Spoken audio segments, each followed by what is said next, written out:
ada beberapa catatan khusus bertamu. Selain tadi mengucapkan salam atau meminta izin kepada penghuni rumahnya, ada catatan-catatan yang lain. Yang pertama adalah jangan bertamu di sembarang waktu. Artinya sembarang waktu adalah waktu-waktu istirahat penghuni rumahnya mungkin. Semisal bertamu pada waktu malam di atas jam 9 atau jam 10. Wah, itu enggak bertamu itu cari itu ngajak ronda, betul. Itu ngajak ronda gitu. Atau bertamu ketika mungkin penghuni rumahnya sedang bekerja atau sedang memiliki urusan. Nah, itu dilarang ya, atau tidak dianjurkan. Kemudian kedua, kalau semisal diterima bertamunya, maka tidak terlalu lama sehingga merepotkan tuan rumahnya. Jadi ketika sudah urusan kita sudah selesai ketika bertamu, menyampaikan hajat kita ataupun menyampaikan keinginan kita, maka segeralah pulang.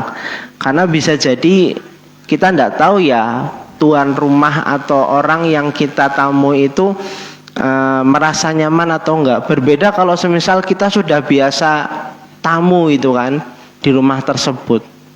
Kadang sebelum ditawari minum malah kita sudah pesen gitu kan, kopi sama pisang goreng kalau sudah akrabnya. Tapi kalau baru saja bertamu, ya jangan langsung pesen kopi, karena bisa jadi di rumah tersebut hanya ada air putih, malah merepotkan sekali. Akhirnya penghuni rumahnya harus nyari kopi. Nah, kemudian yang ketiga, jangan melakukan kegiatan yang menyebabkan tuan rumahnya itu terganggu. Misal kita bertamu, kemudian kita masuk ke rumahnya lalu memeriksa ruangan dan perabotan rumahnya. Wah, itu kan malah bingung, dikira dikira kolektor malah jangan-jangan. Jadi kita bertamu bukannya menyampaikan hajat kita, malah ngitungi perabotan rumah orang. Kemudian yang keempat adalah kalau disuguhi minuman atau makanan, maka hormatilah jamuan tersebut. Bahkan Rasulullah SAW menganjurkan kepada orang yang puasa sunnah sebaiknya membuka puasanya untuk menghormati jamuan tersebut. Nah ini, kalau puasa sunnah catatannya nggih Bapak Ibu, bukan puasa Ramadan. Kalau puasa Ramadan bertamu jangan berharap dikasih pisang goreng gitu. Jadi catatannya ketika kita bertamu dan kita sedang melaksanakan puasa sunnah, baik itu sunnah hari Senin dan Kamis atau sunnah Ayyamul Bid, kemudian ketika kita masuk ke rumah orang, dihidangkan makanan dan minuman, lebih baik kata Rasulullah puasa kita batalkan dan kita memakan jamuan tersebut, kayak gitu, sebagai bentuk penghargaan kita kepada tuan rumahnya gitu. Nah, makanya lagi-lagi kita harus tahu kondisi. Kalau semisal kita tahu kondisi kan enak gitu loh, kita sudah nggak sedang puasa, penghuni rumahnya juga sedang tidak puasa, maka kita sama-sama enaknya ketika dihidangkan makanan. Jangan sampai ketika kita mengetahui si Fulan, Bapak Fulan itu rajin puasa Senin Kamis, saya mau mencoba keimanannya gitu kan, bertamu di hari Senin. Nah, kira-kira beliau mau ikut makan atau enggak gitu ya. Jangan malah menguji seperti itu. Kemudian yang kelima, hendaklah pamit ketika mau pulang. Jadi memang diantara adab kita ketika bertamu adalah kita harus pamit ketika pulang. Jangan sampai kita sudah pamit untuk masuk ke rumah, ketika pulang langsung aja pergi. Itu malah justru akan mengkhawatirkan tuan rumahnya dan merupakan akhlak yang kurang baik. Itu Bapak Ibu sekalian terkait catatan-catatan bagi orang yang akan bertamu. Kemudian yang kedua, menerima tamu. Ya, di antara konsekuensi bermasyarakat adalah menerima tamu.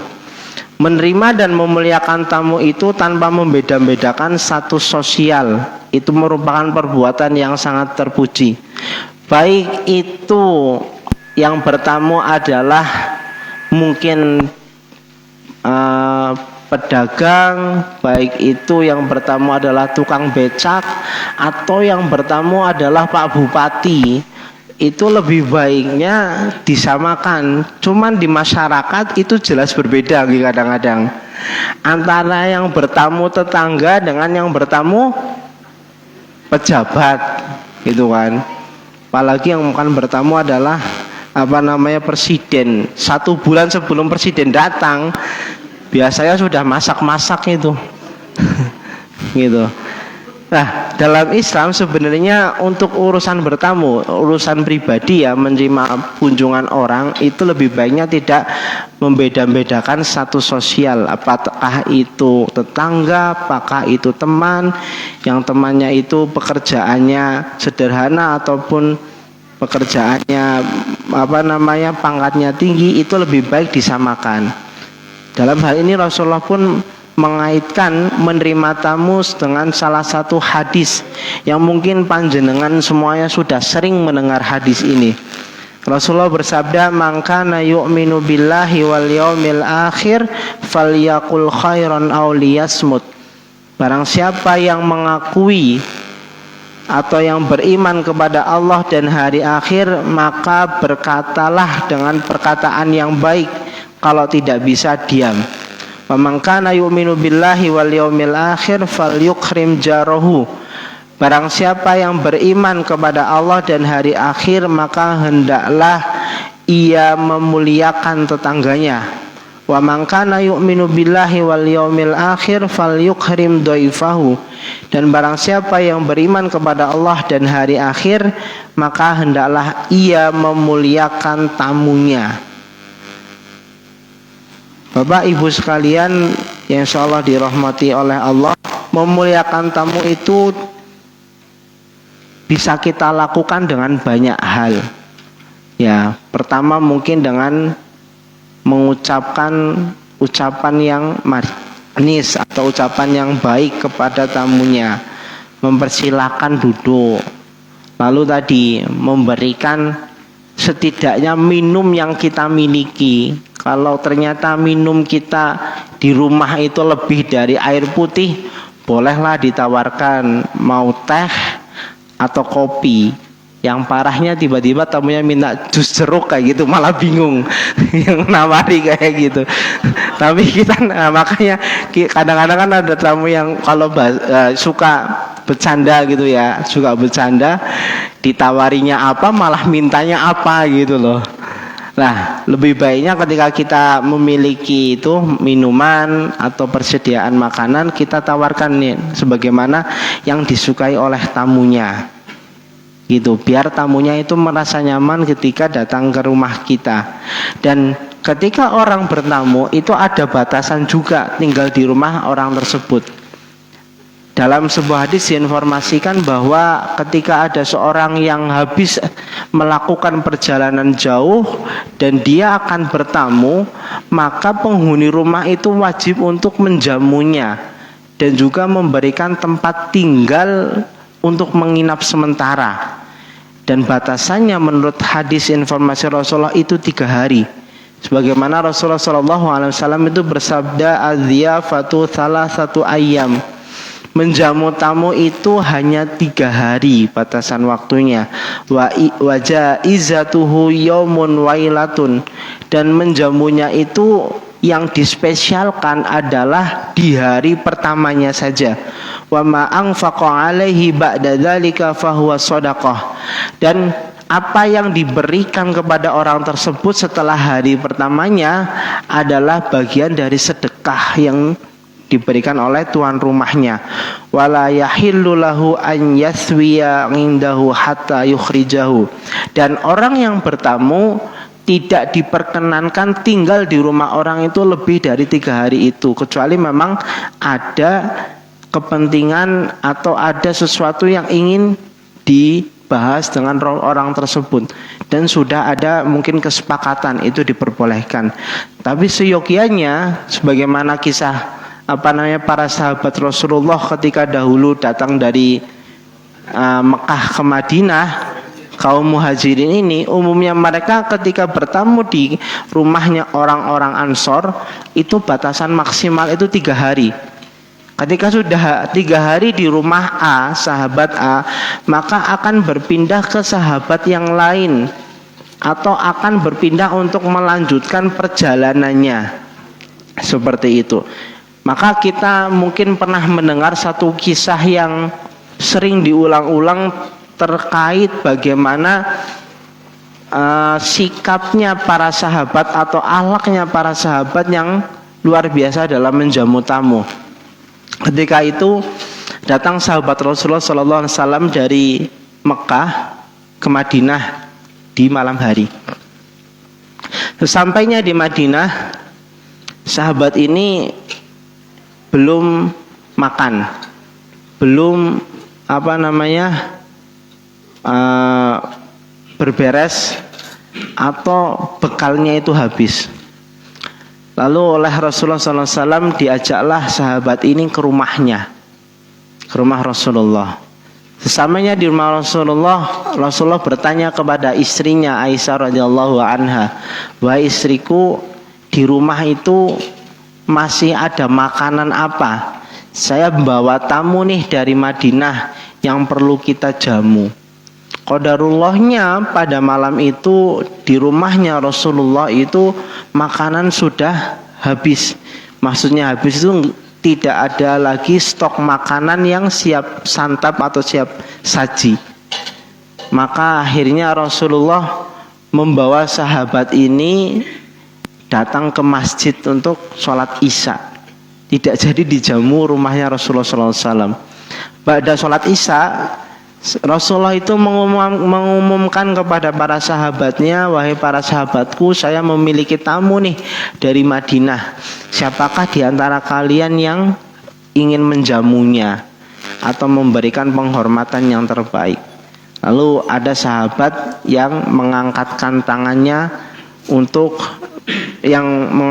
tangannya sebagai tanda bersedia menjamu tamu dari Mekah tersebut. Lalu sahabat muhajirin ini dipersilakan mengikuti sahabat Ansor yang dari Madinah menuju rumahnya. Sesampainya di rumah sahabat Ansor, kemudian sahabat ini bertanya kepada istrinya, "Wahai istriku, di rumah itu ada persediaan makanan apa?" gitu.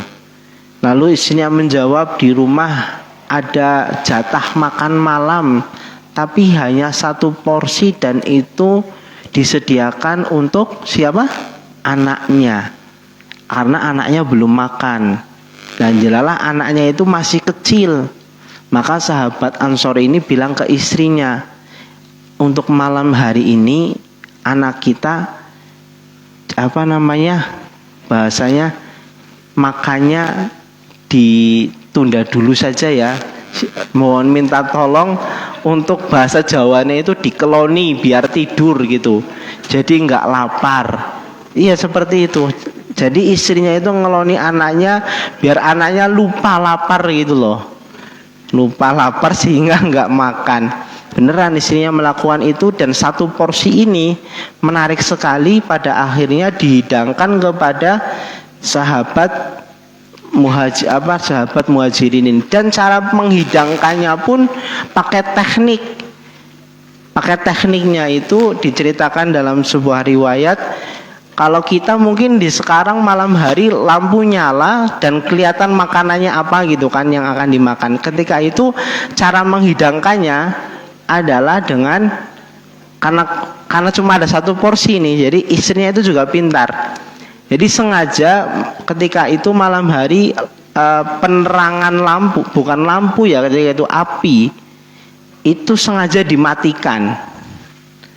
Api sebagai penerang rumah ketika itu sengaja dimatikan sehingga suasana rumah itu gelap.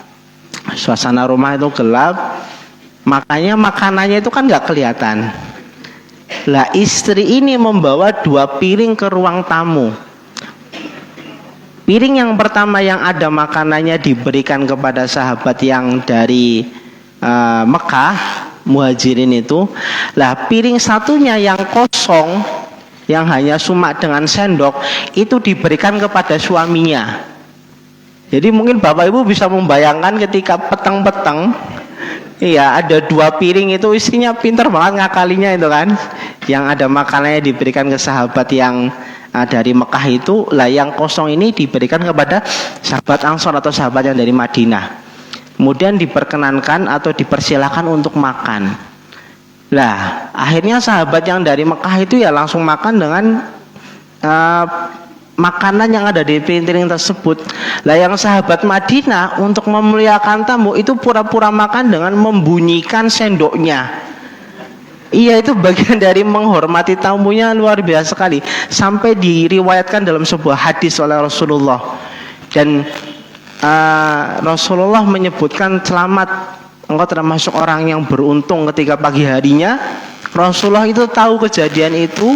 Istrinya melapor kepada Rasulullah. Pada sholat subuh Rasulullah menyampaikan kepada sahabat Ansor ini, selamat, engkau termasuk orang yang beruntung. Luar biasa sekali, karena penghormatan kepada tamunya yang luar biasa itu. Kalau kita mungkin berpikir, wah masih ada 1 porsi, lah bolehlah bisa dibagi 2 gitu loh. Atau dibagi 3 tadi buat anaknya yang belum makan. Tapi enggak, sahabat Ansor ini justru lebih mendahulukan tamunya. Itu Bapak Ibu rahimani wa rahimakumullah. Jadi itu bagian dari menerima tamu. Konsekuensi bermasyarakat adalah mau bertamu dan juga mau menerima tamu. Kemudian yang kedua adalah memiliki hubungan baik dengan tetangganya. Jadi kami sudah sampaikan hadis, maka na yu'minu billahi wal yaumil akhir falyukrim jarahu. Barang siapa yang beriman kepada Allah dan Rasulnya, maka hendaklah ia memuliakan tetangganya. Jamaah pagi rahimani wa rahimakumullah, sesudah anggota keluarga sendiri tentunya orang yang paling dekat dengan kita adalah tetangga. Karena tetangga itu yang bisa jadi sering kita mintai pertolongan, atau ketika kita membutuhkan pertolongan segera, tetangga itu akan merespon. Ketika kita ada lelayu ataupun ada musibah, maka tetangga kita itulah yang bisa jadi akan datang pertama kali ke rumah kita. Termasuk ketika kita mau melaksanakan walimah, maka kadang tetangga kita pun ikut ribut, ngerewangi, seperti itu. Maka sudah seyogyanya Rasulullah, sudah pantas sekali Rasulullah menyampaikan fal yukrim jaruhu itu, menghormati tetangga. Karena tetangga itu ada yang mengatakan adalah saudara yang tidak ada ikatan darah, tapi kedekatannya kadang-kadang lebih dekat daripada saudara yang ada ikatan darahnya. Karena mungkin dengan tetangga kita hampir setiap hari bertemu, hampir setiap waktu kita berkomunikasi gitu. Maka dalam sebuah hadis Rasulullah SAW itu pernah menyampaikan, ketika kita memilih rumah, mau membeli rumah atau akan bertempat tinggal di mana, maka perhatikanlah tetangganya. Al-jaru qabla dar, kata Rasulullah. Tetangga sebelum rumah. Artinya apa? Memperhatikan siapa nantinya yang akan menjadi tetangga kita. Warrafiqu qabla thoriq, dan memilih kawan sebelum melakukan sebuah perjalanan. Wazadu qabla rohil, dan menyiapkan bekal sebelum melaksanakan juga perjalanan yang panjang. Tadi kata Rasulullah, al-jaru qabla dar, memilih tetangga atau memikirkan nanti siapa nih yang akan menjadi tetangga saya ketika saya memiliki rumah di komplek A. Kemudian siapa tetangga saya ketika saya memiliki rumah di komplek B, kayak gitu. Nah, itu menjadi pertimbangan yang utama, karena tetangga itu cukup penting, kata Rasulullah SAW. Dalam kesempatan yang lain Rasulullah juga mengatakan bahwa tetangga baik adalah salah satu dari 3 hal yang membahagiakan di dalam kehidupan ini. Rasulullah SAW bersabda, min sa'adatil mar'il muslim al-jaru salih wal manzilul wasi wal markabul hani. Di antara kebahagiaan hidup seorang muslim, yang pertama adalah memiliki tetangga yang baik. Yang kedua adalah wal manzilul wasi, rumah yang lapang atau yang luas, wal markabul hani, dan kendaraan yang nyaman. Itu kata Rasulullah. Jadi mungkin itu menjadi introspeksi kepada kita sendiri. Sudahkah sejauh ini kita memiliki tetangga baik, atau kita sudah berbuat baik atau belum untuk tetangga kita? Karena kebaikan yang kita lakukan untuk tetangga itu juga akan berimpak kebaikan juga untuk kita. Tapi sebaliknya, kalau ternyata kita nggak pernah berbuat baik atau ngirimi makanan kepada tetangga kita, ya jangan berharap kita dikirimi makanan. Kita aja nggak pernah ngirim makanan gitu kan. Seperti itu. Jadi kebaikan kita kepada tetangga itu juga akan memiliki efek sedemikian untuk kita semuanya. Bapak Ibu rahimani wa rahimakumullah, berkali-kali ya malaikat Jibril itu juga memesankan kepada Rasulullah SAW agar berbuat baik kepada tetangganya. Sampai-sampai beliau itu menyampaikan ataupun menginformasikan kepada Rasulullah bahwa karena saking akrabnya ya tetangga itu kepada dengan kita, itu tetangga itu bisa berhak mendapatkan warisan. Hampir-hampir seperti itu, meskipun pada akhirnya kan tidak seperti itu. Rasulullah SAW bersabda, mazala Jibrilu yusoni biljar hatta donantu annahu sayuwarithu. Seringkali malaikat Jibril itu datang kepada Rasulullah dan membicarakan tentang urusan tetangga. Sampai-sampai Rasulullah itu menduga bisa jadi tetangga ini termasuk orang yang pantas mendapatkan warisan. Seperti itu. Karena saking pentingnya untuk kita perhatikan.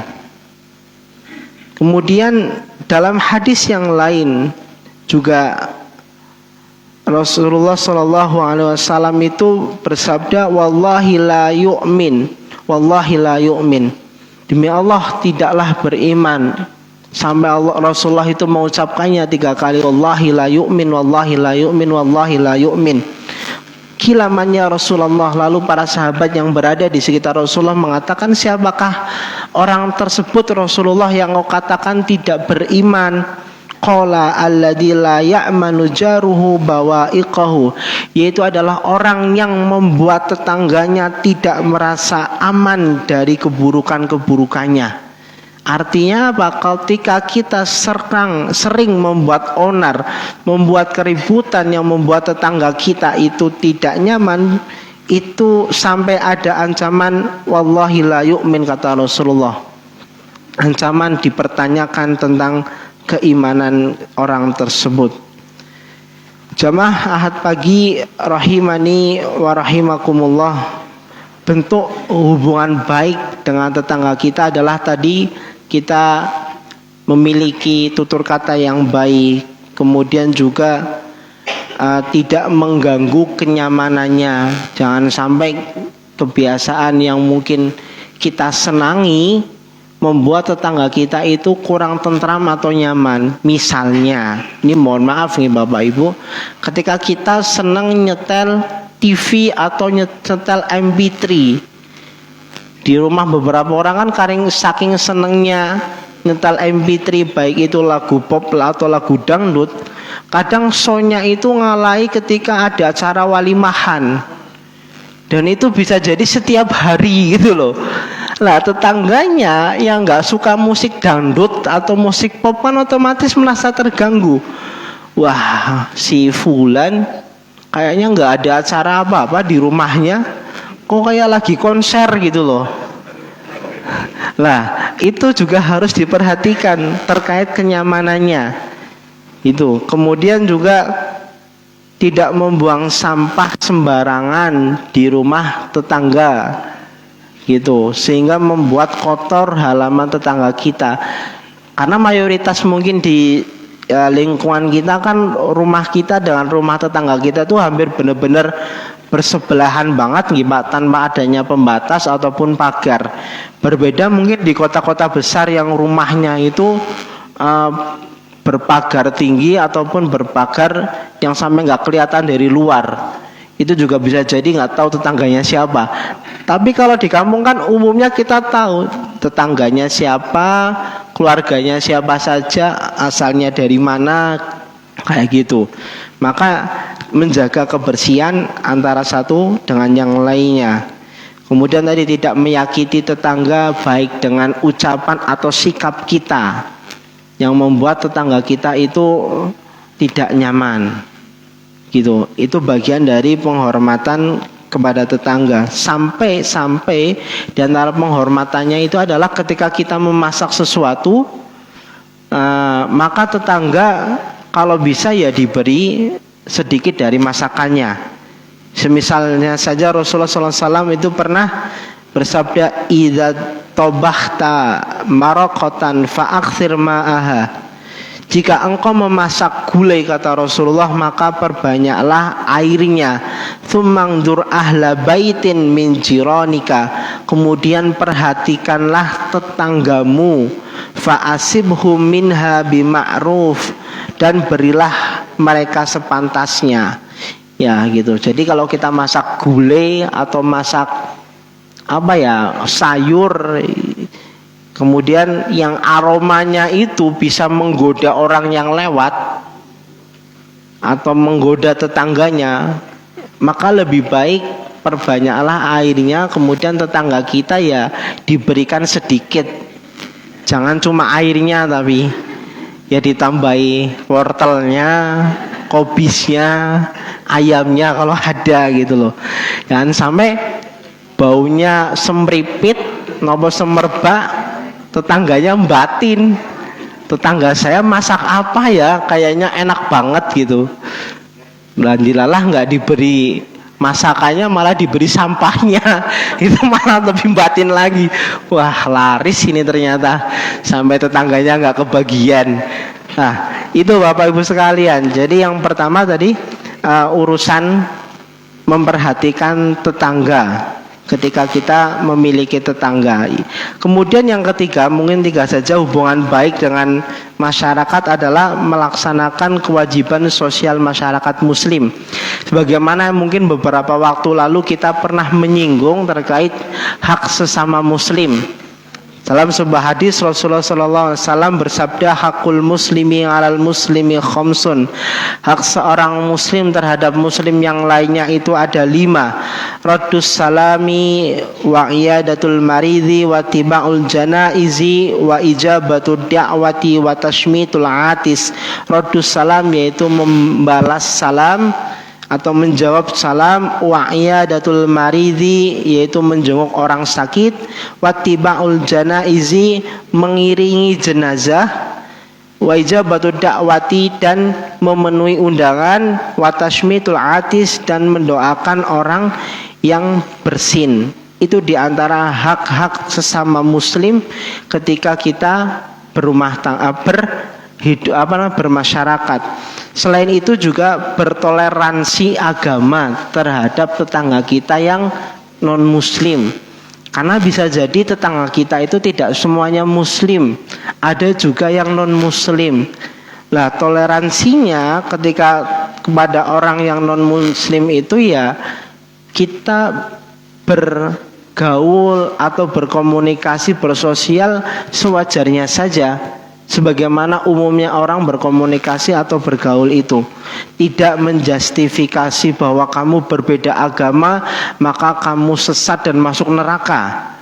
Kamu berbeda agama maka tidak boleh main ke rumah, seperti itu. Selagi itu hubungannya sosial, maka ya kita terima secara baik-baik saja. Sekitar berarti 4 hari yang lalu Bapak Ibu ada orang yang kejadian ya, ada orang yang ingin bertemu dengan saya, ingin curhat terkait rumah tangganya. Jadi rumah tangganya ini ceritanya suaminya adalah non muslim, istrinya muslim. Mereka sudah menikah, menikah, kemudian sudah memiliki anak. Kira-kira nikahnya sah nggak Pak? Secara peraturan pemerintah ya, perundang-undangan agama atau pemerintah jelas tidak sah. Tapi memang mereka pada akhirnya karena sudah sama-sama suka, kemudian akhirnya menikah, dan sudah bisa jadi menikahnya malah di luar negeri, dan sudah terlanjur boyong ke Indonesia punya anak. Tapi kondisi kemarin berarti 4 hari yang lalu lah kurang lebih, mereka itu sudah pisah ranjang tapi belum cerai. Lah perempuannya ini bingung, dialah yang mau berkomunikasi adalah perempuannya itu bingung bagaimanakah sikap yang akan diambil gitu.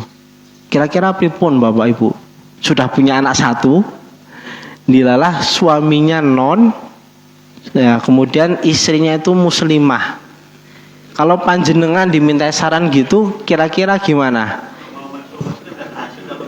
Gitu ya, nggih, betul. Kita pun juga menyarankan seperti itu.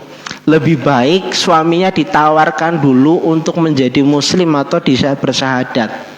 Kalau ternyata tidak mau dan bersikukuh atau bahkan malah ngajak ke agamanya, lebih baik mungkin solusinya adalah pisah ataupun cerai, mencari suami yang halal. Karena lagi-lagi memang urusan menikahi orang berbeda agama itu ada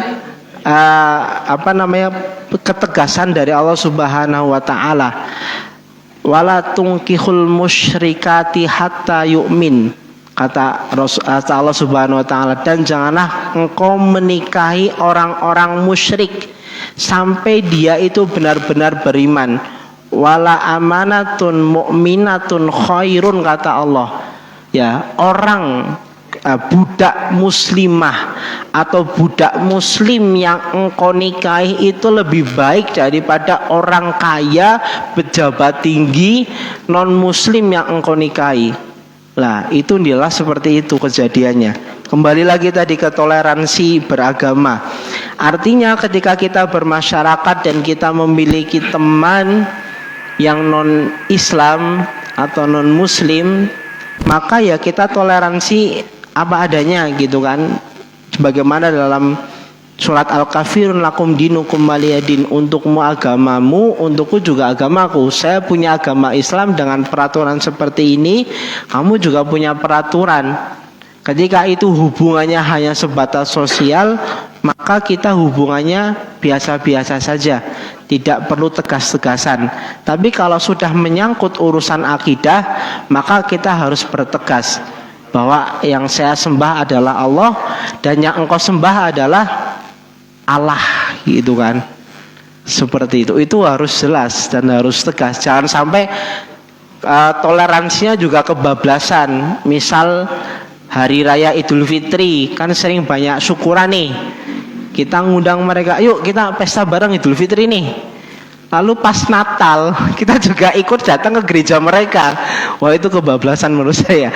Dan harus ada batasan-batasannya, karena itu sudah menyangkut tentang soal akidah atau keyakinan. Mungkin seperti itu Bapak Ibu serta adik-adik yang insyaallah dirahmati oleh Allah, terkait apa yang bisa kami sampaikan. Pada prinsipnya tadi, memiliki pribadi baik itu tidak hanya untuk diri kita pribadi, tapi seyogyanya kita juga tularkan kepada masyarakat di sekitar kita. Berangkat mungkin tadi dari tetangga kita, kemudian bagaimana kita bertamu dan menerima tamu, kemudian dengan masyarakat muslim secara umum tadi, melaksanakan hak-hak kita sebagai seseorang muslim terhadap muslim yang lainnya, dan juga hubungan kita kepada orang-orang non muslim. Lebih dan kurangnya kami mohon maaf sebesar-besarnya. Aku qouli hadza wa astaghfirullah li wa lakum. Saya kira seperti itu. Barangkali ada pertanyaan, monggo. Kalau enggak kita langsung tutup saja. Cukup. Oh nggih, monggo. Nggih. Waalaikumsalam warahmatullahi wabarakatuh. Pernah mendengarkan di sini atau di mana kajian itu ya, larangan untuk nginjen Nginjeng. itu Ngintip. Oh nggih. korden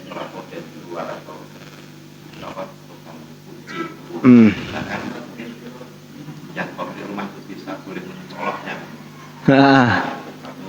Dan yang kedua mungkin kalau ada waktu nanti lain waktu Ustaz, ada bertamu yang tidak lawan jenis Ustaz. Nggih. Tidak mungkin tamu laki-laki ke rumah itu tamunya suami atau istrinya itu boleh tidak menemui atau kemudian dan sebaliknya ataupun bahkan mungkin ada tamu laki-laki sebenarnya cuma ada istrinya saja itu harus ketemu atau ditolak atau bagaimana mungkin dari waktu bisa disinggung. Oke, siap, matur nuwun. Waalaikumsalam warahmatullahi wabarakatuh.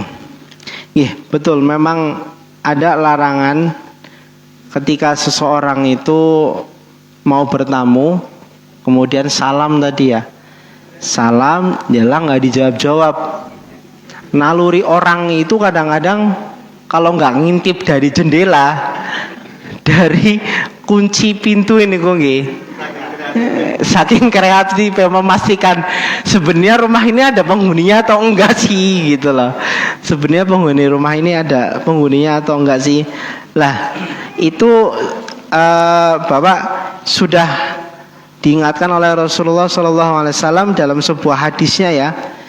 Jadi ada seorang laki-laki yang mengintip, pernah kejadian seperti itu, yang mengintip di rumahnya Rasulullah. Datang ke rumah Rasulullah, ya lah mau menemui Rasulullah, salam dan sebagainya, nggak ada orang gitu kan, nggak ada respon. Lalu laki-laki ini mengintip. Nah, kemudian kalaulah sampai Rasul mengatakan kalaulah waktu itu saya ada di rumah dan tahu ada orang yang mengintip seperti itu, maka akan saya sodok matanya. Kurang lebih seperti itu redaksinya.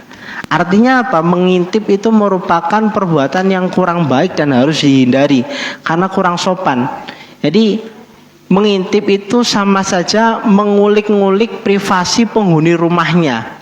Karena tadi ketika kita salam kemudian tidak dijawab atau direspon oleh penghuni rumahnya, ada dua kemungkinan. Kemungkinan pertama adalah memang penghuni rumahnya tidak berkeinginan untuk menerima tamu. Kemungkinan kedua, tidak ada di rumah. Lah, tidak menerima tamu itu juga banyak pertimbangan Bapak Ibu sekalian. Bisa jadi tidak siap untuk menerima tamu dalam jumlah yang banyak karena tidak ada stok minuman tadi atau makanan.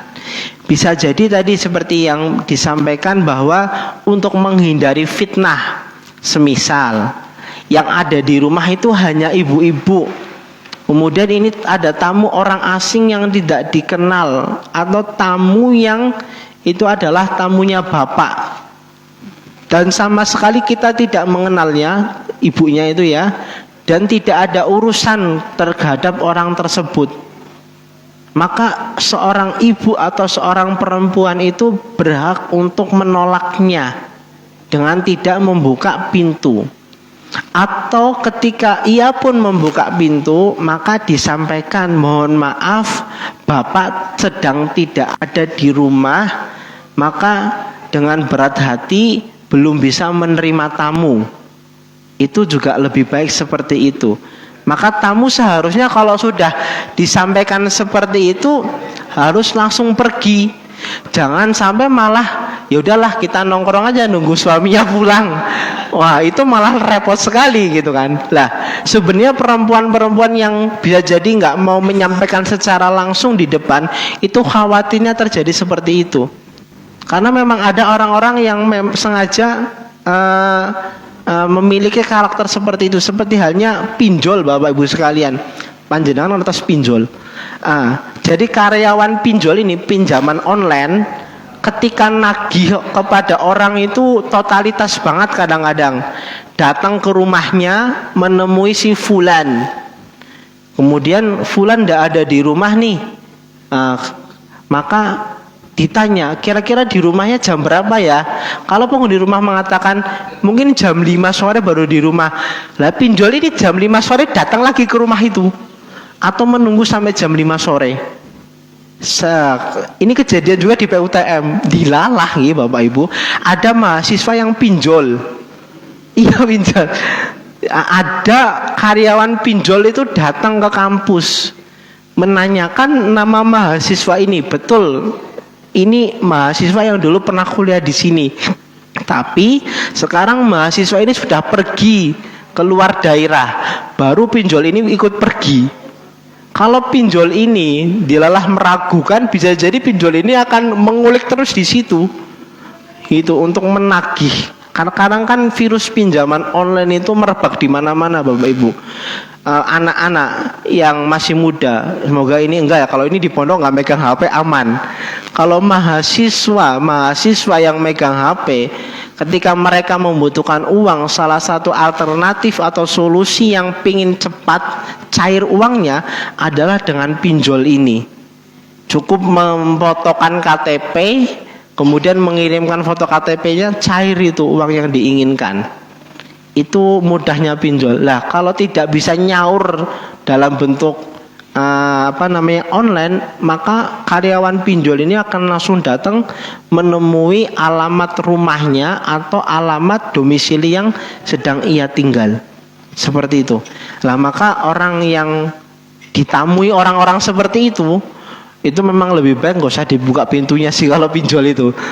Ya, tapi memang baiknya tadi semisal itu tamunya bapak, kita tahu itu tamunya bapak atau itu tamunya ibu, dan kita sudah mengenal. Ketika bapak atau ibu nggak ada di rumah, disampaikan aja keluar, mohon maaf bapak atau ibu tidak ada di rumah. Maka mungkin kalau mau menemui bapak, diberitahukan jam sekian atau waktu sekian, nanti bisa datang lagi ke sini. Gitu, seperti itu. Mungkin lebih baiknya seperti itu untuk menjaga dari fitnah-fitnah yang terjadi. Mungkin seperti itu nggih. Oh nggih, setunggal malih. Nggih. Nah.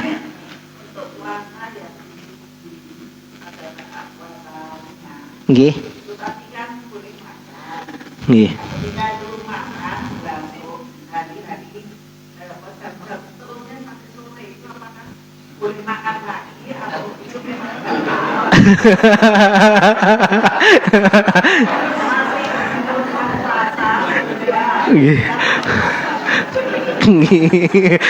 Terima kasih Bu, betul.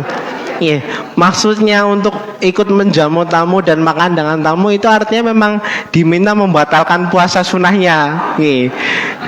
Kalau dilalah meneruskan puasanya itu ya sudah bukan puasa namanya itu. Seperti itu. Memang saking luar biasanya seperti itu penjamuan kita kepada tamu, ketika dihidangkan makanan kepadanya, maka ketika kita puasa lebih baik batalkanlah saja puasa tersebut.